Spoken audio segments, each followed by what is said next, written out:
जय हिंद दोस्तों, स्वागत है आप सभी का मनीष भाई स्टडी यूट्यूब चैनल पर। दोस्तों, अगर आप भी यहाँ पे बीएसएफ हेड कांस्टेबल मिनिस्ट्रियल 1526 पदों के लिए अगर आपने फॉर्म को अप्लाई किया है तो इसी बीच आप सबके लिए एक सबसे बड़ी अपडेट निकल के यह आ रही है कि बीएसएफ हेड कांस्टेबल मिनिस्ट्रियल के फिजिकल यहाँ पे होने वाले हैं। बिल्कुल सही सुन रहे हैं। आज के इस वीडियो में आप सभी को यहाँ पे टेंटेटिव डेट बताने वाला हूँ कि आखिर आपके फिजिकल जो है कब से शुरू हो सकते हैं, क्योंकि फिजिकल सेंटर पर पूरी तैयारी कंप्लीट हो चुकी है। सिर्फ अब देरी है तो आप सभी के फिजिकल की।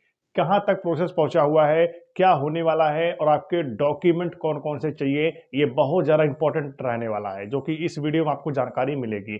सबसे पहले हम बात कर लेते हैं डॉक्यूमेंट को लेकर कि कौन कौन से डॉक्यूमेंट लेकर आपको जाने हैं। ठीक है, क्योंकि इस भर्ती में कौन कौन से डॉक्यूमेंट लगेंगे वो वेरी इंपॉर्टेंट यहाँ पे रहने वाला है। बहुत सारे बच्चे ऐसे होते हैं जो कि डॉक्यूमेंट की वजह से भर्ती से बाहर कर दिए जाते हैं। आखिर कौन से डॉक्यूमेंट है वो चलिए मैं आपको बता देता हूँ, लेकिन वीडियो शुरू करने से पहले अगर आप बीएसएफ हेड कांस्टेबल मिनिस्ट्रियल के लिए फॉर्म को अप्लाई कर दिया है तो आप चैनल को सब्सक्राइब जरूर कर देना, क्योंकि इसी चैनल के माध्यम से जब फिजिकल शुरू होगा तो आपके भर्ती में लाइव आपको इस चैनल के माध्यम से आपको वीडियो जरूर मिलेगी। तो इसलिए आप सभी अगर सेंटर का पल पल के अपडेट पाना चाहते हैं तो आप चैनल को सब्सक्राइब करके बेल आइकन ऑल पे जरूर प्रेस करिएगा। अब हम बात कर लेते हैं इस वीडियो में कि आखिर डॉक्यूमेंट में आपको क्या क्या चाहिए। अगर आप भी बीएसएफ हेड कांस्टेबल मिनिस्ट्रियल 1526 पदों के लिए अगर आपने फॉर्म को अप्लाई किया है तो आपको डॉक्यूमेंट की अगर मैं बात करूं यहाँ पे, सबसे पहले आप सभी के पास यहाँ पे एक आधार कार्ड होना चाहिए। आधार कार्ड अगर आपके पास नहीं है तो आप सभी driving licence, passport, any document, आप सभी वोटर आईडी भी लेकर जा सकते हो, पैन कार्ड भी चल सकता है। मतलब इन सभी डॉक्यूमेंट्स में से आपके पास एक डॉक्यूमेंट यहाँ पे होना चाहिए जो कि आपके आईडी प्रूफ को यहाँ पे व्यक्त करता हो। वो आईडी प्रूफ आपके पास यहाँ पे होना चाहिए, मतलब अपना ही आइडेंटिटी, आपको आइडेंटिफाई किया जाएगा, इसलिए आपके पास यहाँ पे एक आइडेंटिटी प्रूफ आपके पास होना चाहिए। ठीक है, अब हमने बता दिया कोई भी डॉक्यूमेंट आपको इन सभी में से आपको एक डॉक्यूमेंट लेकर जाना है। इसके बाद आप सभी के पास अगर आप SC ST OBC EWS general हैं तो आप सभी को यहाँ पे अपना निवास प्रमाण पत्र लेकर जाना है, जिससे ये व्यक्त होता है कि आप किस सिटी से रहने वाले हैं, किस स्टेट के रहने वाले हैं। तो आपको अपना निवास प्रमाण पत्र जरूर लेकर जाना है। और लेटेस्ट अगर बात की जाए तो आप सभी का यहाँ पे 3 साल से पुराना आपका यहाँ पे नहीं होना चाहिए निवास प्रमाण पत्र। ठीक है, तो आपका 3 साल के अंदर का ही निवास प्रमाण पत्र यहाँ पे चलने वाला, अगर नहीं है तो फटाफट आप सभी से बनवा लीजिए। तो पहला हो गया आप सभी का आईडी प्रूफ जिसमें आधार कार्ड, और दूसरा हो गया आप सभी का यहाँ पर एक निवास प्रमाण पत्र। इसके बाद आप सभी को अपना टेंथ का जो मार्कशीट है उसे आपको लेकर जाना है। ओरिजिनल मार्कशीट आपको लेकर जाना है अपने डॉक्यूमेंट वेरिफिकेशन में। ठीक है, और इसी के साथ में आप सभी को अपने 12th की मार्कशीट भी लेकर जाना है। 10th मार्कशीट और 12th की मार्कशीट आपको लेकर जाना है, वो भी ओरिजिनल, डुप्लीकेट लेकर नहीं जाना है, ओरिजिनल आपको लेकर जाना है। ना तो आपको यहाँ पे जीरोक्स लेकर जाना है, आपको ओरिजिनल यहाँ पे ले जाना बहुत ज़्यादा जरूरी है, नहीं तो आप सभी यहाँ से बाहर कर दिए जाओगे, आपकी उम्मीदवारी जो है इस भर्ती से रद्द कर दी जा सकती है। तो ये चीज़ें आप सभी अच्छे से नोट कर लेना। इसके बाद अगर आप सभी SC ST OBC हो तो आप सभी को अपना यहाँ पे कास्ट सर्टिफिकेट भी लेकर जाना होगा। कास्ट सर्टिफिकेट आप सभी का यहाँ पे सेंट्रल का होना चाहिए। सेंट्रल का भर्ती है तो सेंट्रल का ही कास्ट सर्टिफिकेट आप सभी का यहाँ पे लगने वाला है। ठीक है, आपके ये डाउट्स यहाँ पे क्लियर हो गए होंगे कि आखिर कास्ट सर्टिफिकेट स्टेट का चलेगा या फिर सेंट्रल का। सेंट्रल का होना चाहिए, सेंट्रल का अगर आपके पास नहीं है तो आप बनवा लीजिए। ठीक है, ये चीज़ें आप सभी अच्छे जान लीजिए। उसके बाद अगर आप EWS से फॉर्म को अप्लाई किया है तो आपके पास EWS का यहाँ पे सर्टिफिकेट होना चाहिए, जो कि आपको पता होगा कि यहाँ पर अगर बात की जाए तो 31 मार्च को सारे EWS यहाँ पे एक्सपायर हो जाते हैं। नया EWS फिर से यहाँ पे 31 मार्च के बाद बनाया जाता है। तो आपने अगर EWS सेलेक्ट किया है तो आप सभी यहाँ पे अपना EWS सर्टिफिकेट जो है वो बनवा लीजिए, कोई दिक्कत यहाँ पे नहीं होने वाला। ठीक है, ये चीज़ यहाँ पे क्लियर हो गई। नेक्स्ट हम बात करते हैं इस वीडियो में कि आपको अपने फिजिकल के समय यहाँ पर फिजिकल में जाते हुए आप सभी को यहाँ पर अपना तीन तीन मैं बोल रहा हूँ, लेकिन आप 5 रखिएगा, 5 पासपोर्ट साइज का फोटो भी आपको साथ में लेकर जाना है, चाहे किसी भी कैटेगरी के आप क्यों ना हो, आपको 5 पासपोर्ट साइज का फोटो भी आपको साथ में लेकर जाना होगा। ये सारे डॉक्यूमेंट आपको यहाँ पे अनिवार्य है ले जाना, नहीं तो आप सभी फिजिकल सेंटर से यहाँ पे बाहर किया सकते हो, आप सबकी उम्मीदवारी जो है यहाँ पे रद्द की जा सकती है। ये सारी चीजें आपके डॉक्यूमेंट वेरिफिकेशन में लगने वाले हैं।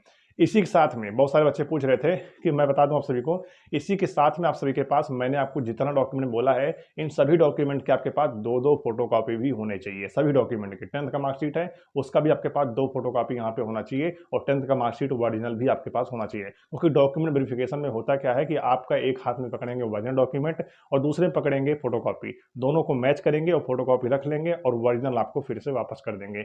इस तरीके से यहाँ पे डॉक्यूमेंट वेरिफिकेशन होता है बीएसएफ हेड कांस्टेबल मिनिस्ट्रियल में। अगर आप पहली बार भर्ती देखने जा रहे हैं तो मेरी बात नोट कर लेना कि आप सभी अपने फिजिकल की तैयारी अगर अभी से करेंगे तो भर्ती में आपको यहाँ पे पसीना कम बहाना पड़ेगा, ये बात याद रखना, नहीं तो आप सभी यहाँ पे भर्ती में बहुत जान लगा कर भी दौड़ोगे तो भी आप सभी यहाँ पर फेल हो जाओगे अगर आप पहले से प्रैक्टिस नहीं किए हो तो। अगर आप मेल हैं तो आपकी यहाँ पे रनिंग होने वाली है 1600 मीटर, आपको क्वालिफाई करना पड़ेगा। मैं यहाँ पे बात करें मैक्सिमम, अगर बात करें 6 मिनट 30 सेकंड के अंदर आपको यहाँ पे अगर आप आते हैं तो आप सभी यहाँ पे पास हो जाएंगे। अगर आप 6 मिनट 31 सेकंड में लगाते हैं तो आप सभी यहाँ पर डिस्क्वालीफाई हो जाएंगे, आपकी उम्मीदवारी जो है भर्ती से रद्द कर दी जाएगी। तो ये चीज़ें आप सभी बिल्कुल नोट रखना कि ये सारी चीज़ें आपके पास यहाँ पे होना चाहिए। आपकी जो 1600 मीटर रनिंग है वो 6.5 मिनट में आपको पूरी करनी होगी। अगर आप मेल हैं तो आपकी यहाँ पे हाइट मापी जाएगी, 165 सेंटीमीटर आपकी हाइट यहाँ पे होनी चाहिए। आपका चेस्ट मापा जाएगा 77 सेंटीमीटर से लेकर 82 सेंटीमीटर आपका चेस्ट यहाँ पे होना चाहिए, यानी 77 से लेकर 82 सेंटीमीटर। बिना फुलाए चेस्ट आप सभी का यहाँ पे 77 होना चाहिए। फुलाने के बाद आप सभी का चेस्ट यहाँ पे 82 सेंटीमीटर हो जाना चाहिए, नहीं तो आप सभी यहाँ पर डिस्क्वालीफाई हो जाओगे। आपका 5 सेंटीमीटर चेस्ट फुलाव यहाँ पे मांगा जाएगा, चाहे आपका चेस्ट यहाँ पे कितना भी क्यों ना हो, लेकिन मिनिमम 77 होना चाहिए, ठीक है, नॉर्मल बिना फुलाए। ये चीज़ें आपकी भर्ती में देखा जाएगा। अगर आप फीमेल हैं तो मैं फीमेल का भी बताने वाला हूं। अगर आप फीमेल हैं तो आपकी यहाँ पे रनिंग होगी 800 मीटर और आपको क्वालिफाई करना होगा 4 मिनट 45 सेकंड के अंदर। आपकी हाइट मापी जाएगी जो कि 155 सेंटीमीटर आपकी हाइट यहाँ पे होनी चाहिए। बाकी लॉन्ग जंप, हाई जंप, गोला फेंक, भाला फेंक, ये कुछ भी नहीं होगा आपकी भर्ती में। सिर्फ रनिंग होगा, हाइट मापा जाएगा, चेस्ट मापा जाएगा, वेट मापा जाएगा और फीमेल का कोई भी चेस्ट वगैरह यहाँ पे नहीं नापा जाएगा, ठीक है। इस तरीके से आपके फिजिकल यहाँ पे कंप्लीट किए जाएंगे। और आपको बता दें, फिजिकल जब आप देने जाओगे ना, इस वक्त आप सभी को पूरे डॉक्यूमेंट ले जाने की कोई आवश्यकता नहीं है। मेरी बात ध्यान सुनिएगा, पूरे डॉक्यूमेंट आपको ले जाने की कोई आवश्यकता नहीं है। जब आप फिजिकल देने जाओ तो उस वक्त आप सभी के पास यहाँ पर फिजिकल का एडमिट कार्ड होना चाहिए। बीएसएफ हेड कांस्टेबल मिनिस्टर का जब एडमिट कार्ड जारी होगा फिजिकल का, तो वो एडमिट कार्ड आपके पास होना चाहिए। और साथ में आप सभी के पास एक आईडी प्रूफ होना चाहिए, ड्राइविंग लाइसेंस, पासपोर्ट या फिर वोटर आईडी, आधार कार्ड, कोई भी एनी डॉक्यूमेंट आपके पास एक आईडी प्रूफ होना चाहिए और एक एडमिट कार्ड होना चाहिए और 2 पासपोर्ट साइज का फोटो होना चाहिए और 10th की मार्कशीट भी आप सभी लेके जाइएगा। नहीं तो यहाँ पे होता क्या है, किसी कंडीशन में किसी के सेंटर पे होता क्या है कि आपको 10th की मार्कशीट नहीं तो आपको बाहर कर देंगे, क्योंकि डीओबी को लेकर जो भी यहाँ पे कन्फ्यूजन रहती है, मिसअंडरस्टैंडिंग रहती है, वो यहाँ पे 10th की मार्कशीट से सारी चीज़ें क्लियर हो जाती हैं। तो आपको यहाँ पे अपनी 10th की मार्कशीट जो है वो यहाँ पे फिजिकल में ले जाना जरूरी है, तो आप लेकर जरूर जाइएगा, ठीक है। बाकी फिजिकल में आप सभी को इतने ही डॉक्यूमेंट लेकर जाना है। उसके बाद आपका यहाँ पे एग्जाम होगा, एग्जाम के बाद आप सभी का यहाँ पे टाइपिंग होगा और टाइपिंग के बाद आप सभी का यहाँ पे डॉक्यूमेंट वेरिफिकेशन होगा। और जो मैंने बताया सारे डॉक्यूमेंट, आपको वही डॉक्यूमेंट अपने डॉक्यूमेंट वेरिफिकेशन में जरूर लेकर जाना है, ठीक है। उसके बाद आप सभी का मेडिकल होगा, फिर आपकी भर्ती यहाँ पे कंप्लीट हो जाएगी। आप सभी जानते हैं सीएसएफ की तरफ से यहाँ पे ट्रेनिंग शेड्यूल जारी किया गया था, जो कि टेंटेटिव था, जिसमें बताया गया है सितंबर अक्टूबर 2025 में बीएसएफ हेड कांस्टेबल मिनिस्टर का जो भर्ती है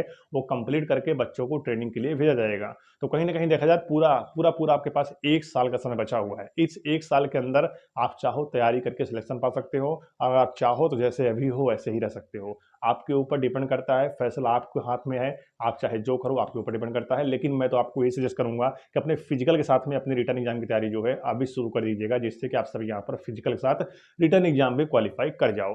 अब बहुत सारे बच्चे कमेंट कर रहे थे कि आखिर फिजिकल का जो प्रोसेस है वो कहाँ तक पहुंचा है। तो मैं आप सभी बता दूं, जब आप सभी ने फॉर्म आवेदन कर दिया उसके बाद से यहाँ पे आपका जो प्रोसेस है वो बिल्कुल रुक गया था, स्टार्ट नहीं हुआ था। किस कारण से?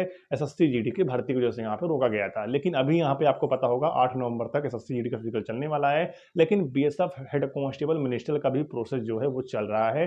और आपको बता दें, बहुत जल्द आप सभी का बीएसएफ हेड कांस्टेबल मिनिस्टर का फॉर्म स्टेटस यहाँ पे जारी होगा, जिसमें बताया जाएगा आपका फॉर्म एक्सेप्ट है या फिर रिजेक्ट है, मतलब अप्रूव्ड या फिर रिजेक्ट, ऐसा लिख के आपको आएगा। अगर अभी आप चेक करेंगे तो आपका फॉर्म स्टेटस यहाँ पे अभी सबमिटेड दिखा रहा होगा। तो सबमिटेड को देखकर आपको परेशान नहीं होना है, आपका जो फॉर्म है वो अभी स्क्रूटनी के प्रोसेस में नहीं गया है, इसीलिए यहाँ पे सबमिटेड दिखा रहा है, ठीक है। तो जो भी इंपॉर्टेंट जानकारी थी मैंने आपको प्रोवाइड करा दिया है। अगर बात रही फिजिकल को लेकर, तो फिजिकल आप एक बार याद रखना कि इस बार ठंड के महीने में आपका फिजिकल यहाँ पे होने वाला है। मतलब अगर बेसिकली बात की जाए तो करीब यहाँ पे 15 दिसंबर के समथिंग आपके फिजिकल यहाँ पे शुरू हो सकते हैं। ये लेटेस्ट अपडेट है आप सभी के लिए। दिसंबर का महीना वेरी इंपॉर्टेंट रहने वाला है। 15 दिसंबर के अप्रॉक्स यहाँ पे आप सभी के फिजिकल जो है वो यहाँ पे शुरू हो सकते हैं। तो तैयारी में लग जाइए, 1600 मीटर रनिंग की तैयारी करिए, साथ में अपने एग्जाम की तैयारी करिए और उसी के साथ में आपको अपनी टाइपिंग की तैयारी तैयारी भी करते रहना है। बाकी मैंने आपको डॉक्यूमेंट लिस्ट के बारे में बता दिया है, ये सारे डॉक्यूमेंट आपके पास होना चाहिए। अगर आपके पास कास्ट सर्टिफिकेट निवास नहीं है तो आप अभी बनवा लीजिए, कोई दिक्कत यहाँ पे नहीं होने वाला, अभी आपके पास टाइम है डीवी के लिए, ठीक है। लेकिन आपको फिजिकल के समय कौन डॉक्यूमेंट लेके जाना है मैंने आपको भी बता दिया, एक आईडी प्रूफ, 2 पासपोर्ट साइज का फोटो, एक एडमिट कार्ड और 10th की मार्कशीट, इतना आप सभी को फिजिकल के समय लेकर जाना है। आपको बता दें कि इस बीच काफ़ी सारी नई नई भर्तियां निकल के आ रही है, इसको लेकर बच्चे लगातार कमेंट करते रहते हैं कि आखिर मैं क्या इन सभी के लिए फॉर्म भर सकता हूँ। देखिए करंट में जो भी भर्ती आ रही है, अगर 10th पास हैं 12th पास हैं तो आप हर किसी में फॉर्म भर के अपना पार्टिसिपेट कर सकते हैं और आप सभी लक आजमा सकते हैं कि पढ़ाई करके कि किस में हमारा सिलेक्शन होगा और किस में नहीं होगा। इसी बीच आप सभी को बता दें यहाँ पर कि आईटीबीपी कांस्टेबल ड्राइवर की भर्ती आ चुकी है, जिसको लेकर बच्चे लगातार कमेंट कर रहे थे कि मैं इसके लिए फॉर्म भर सकता हूँ। तो देखिए उसके लिए भी आप फॉर्म भर सकते हैं, लेकिन 10th प्लस आप सभी के पास हैवी व्हीकल ड्राइविंग लाइसेंस यहाँ पे होना चाहिए,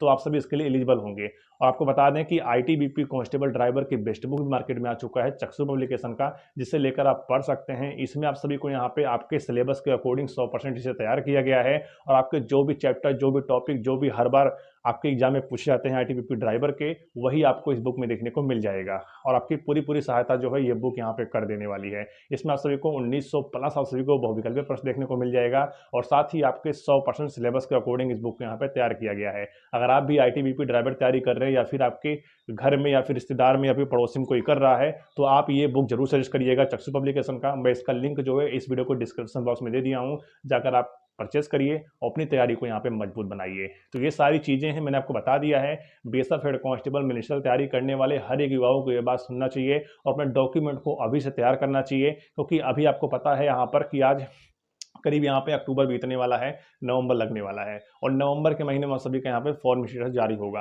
और फॉर्म स्टेटस जारी होने के बावजूद अगर देखा जाए तो नवंबर के लास्ट तक बीएसएफ हेड कांस्टेबल मिनिस्ट्रियल के एडमिट कार्ड भी जारी हो सकते हैं। उसका मेन चक्कर क्या फंसता है कि एसएससी जीडी का फिजिकल जिस सेंटर पर हो रहा है, टोटल 105 फिजिकल सेंटर बनाए गए हैं पूरे ऑल ओवर इंडिया में। तो 105 फिजिकल सेंटर जो है, इसी में से 40 फिजिकल सेंटर ऐसे निकाले जाएंगे जिसमें कि यहाँ पे बीएसएफ हेड कांस्टेबल मिनिस्ट्रियल का फिजिकल हो सके। तो जो भी नोटिफिकेशन सेंटर बताए गए हैं उन्हीं सेंटर पर होगा, लेकिन प्रेजेंट में उन सेंटरों पर अभी एसएससी जीडी का फिजिकल चल रहा है। तो जैसे फिजिकल समाप्त होगा 21 तक, तो उसके बाद आप सभी के यहाँ पे पूरी तैयारी लगभग हो चुकी है। उसी एसएससी जीडी वाली ही तैयारी पर आपका भी फिजिकल यहाँ पे कंडक्ट करवा लिया जा सकता है। तो जैसे भी जो कुछ होगा आपको समय समय पर अपडेट किया जाएगा, चिंता करने की आवश्यकता नहीं है। आपको आवश्यकता है सिर्फ यहाँ पे तैयारी करने का। तैयारी करेंगे तभी आप सिलेक्शन लेकर जाएंगे, वरना आप सभी पीछे कई सारी भर्तियां निकल गई होंगी, आप उसमें देखे होंगे आपकी तैयारी कम थी या फिर आप कुछ नंबर से रह गए, तो उसमें मेन किस्मत निकल के आती है, किस्मत से साथ नहीं दिया। लेकिन अगर आप मेहनत करेंगे तो किस्मत भी आपके पक्ष में होगा और आप भी सिलेक्शन लेकर जाएंगे आगे आने वाले दिनों में, ठीक है। तो चलिए आज की वीडियो यहीं तक रही। वीडियो पसंद आई हो तो लाइक करिएगा और चैनल को सब्सक्राइब करना बिल्कुल मत भूलिए, क्योंकि इस चैनल के माध्यम से हर एक डिफेंस भर्ती की जानकारी और गवर्नमेंट जॉब की जानकारी दी जाती है। तो मिलते हैं नेक्स्ट वीडियो में, तब तक के लिए जय हिंद।